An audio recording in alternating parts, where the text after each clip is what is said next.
Pemirsa, menjelang arus mudik Lebaran Idul Fitri 1444 Hijriah, kondisi jalan tol Palembang Kayu Agung masih bergelombang dan masih berlubang. Dari pantauan tim liputan Pal TV di lapangan, kondisi tol Palembang Kayu Agung masih dalam perbaikan oleh pihak pengelola tol.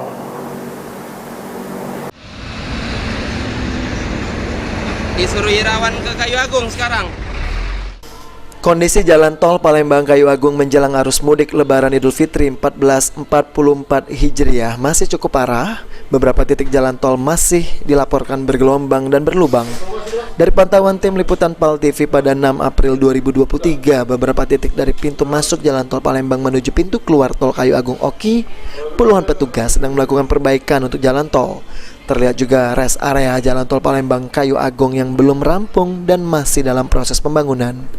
Kabak Ops Polres Oki Kompol Adriansyah terus mendorong pengelola tol Palembang Kayu Agung agar secepatnya melakukan perbaikan untuk jalan tol Palembang Kayu Agung sendiri, agar keselamatan para pemudik bisa lebih terjaga dengan jalan tol yang mulus tanpa ada lubang dan bergelombang lagi. Selain itu juga Kompol Adriansyah menghimbau warga untuk sekarang yang melintasi jalan tol Palembang Kayu Agung Oki agar ekstra berhati-hati karena puluhan titik jalan tol masih dalam progres perbaikan.